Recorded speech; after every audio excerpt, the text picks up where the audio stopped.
Number 9. What kind of a maniac keeps the largest land carnivore on Earth as a pet? Canadian bear trainer Mark Dumas found an unlikely friend in Agee, an 800-pound female polar bear. Every morning, this dynamic duo would wake up and swim together. There's nothing quite like playing with the Arctic's apex predator to really wake you up in the morning. Works way better than coffee. Whenever they got tired, the two would take a nap in Agee's enclosure. Mark was obviously Little Spoon. Sometimes, for a bit of extra fun, Mark would get Agee to wrap her jaws around his neck. Totally normal. Mark claims that there's nothing to worry about. According to Mark, his years of bear training has allowed him to read the polar bear's behavior. He says that this is the reason that he's safe around her. That being said, Mark is fully aware of how easily he could turn from a happy friend to a happy meal. He told a media outlet that, quote, "Agee is the boss, and it's her rules that count," end quote. Number 8. Alligators have one of the strongest bite forces on the planet. So why not keep one in your house? Florida's own Mary Thorne shared her home with a 6.5-foot, 200-pound alligator named Rambo.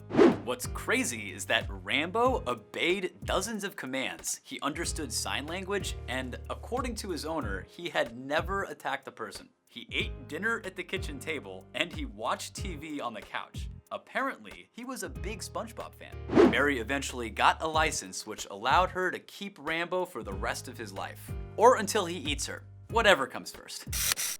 Number 7. A hyena is like a dog, except it can tear your face off.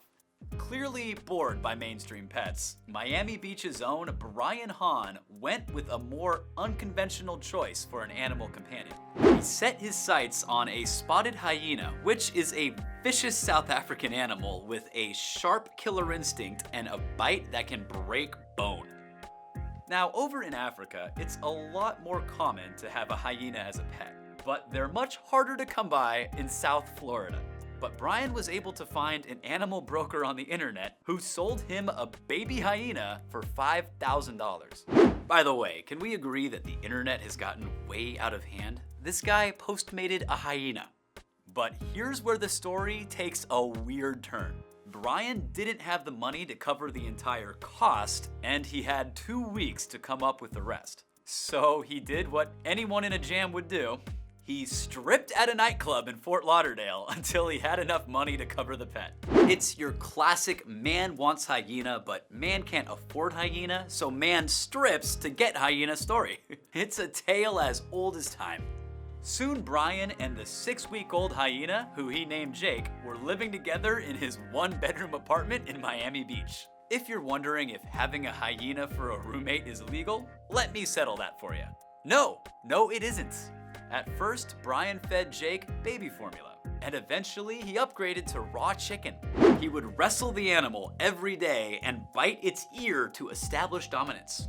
Before long, Jake the hyena was pushing 100 pounds, and keeping him in the small apartment became impossible. So unfortunately for these besties, Brian had to find a foundation that would adopt Jake.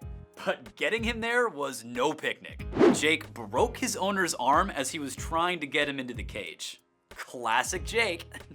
Number 6.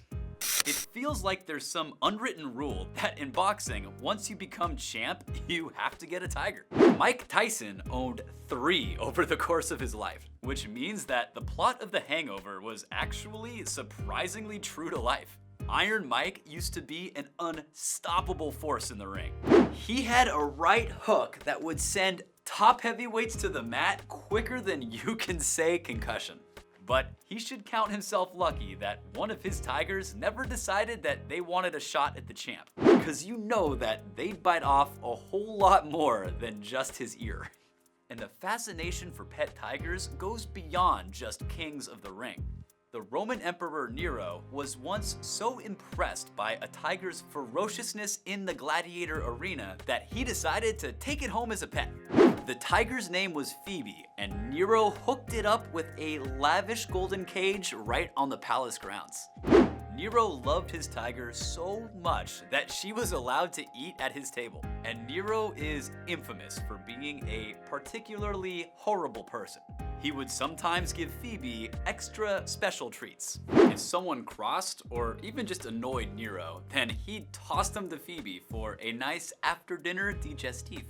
Weird fact, but back then, public death by beast was a very popular method for punishment because it maximized the suffering of the victim while entertaining the populace. Yikes. Good thing we have YouTube now.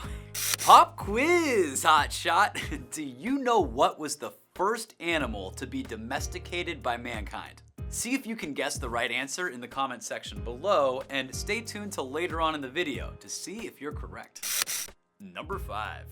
For some people, size is all that matters. And if you want them big, you're not gonna settle for some teeny German Shepherd or some puny black stallion. If pure mass is your thing, then you've gotta go full elephant. Elephants are the largest land animals on the planet, and one town in Thailand has elephants like New York has pigeons. For many years, the Thai people of Banta Klang have opened their homes to these majestic creatures. This harmonious cohabitation is like something out of a Disney movie. At any given time, there are roughly 300 elephants around the village. The baby elephants play with human children, and the animals can roam freely in people's gardens. Some of the elephants are even trained to put on shows for tourists. The local elephant handlers consider these elephants as part of the family. One of the local sayings is, quote, "The elephant's happiness is the family's happiness," end quote. The local people and the elephants have had a long-standing relationship that goes back centuries. In the past, these creatures helped with logging and agriculture, but now they're mainly entertainers. Number 4. According to wildlife experts, hippos kill more people per year in Africa than any other creature on the continent. So naturally, it's gotta make a great pet. In the year 2000, devastating floods swept across South Africa.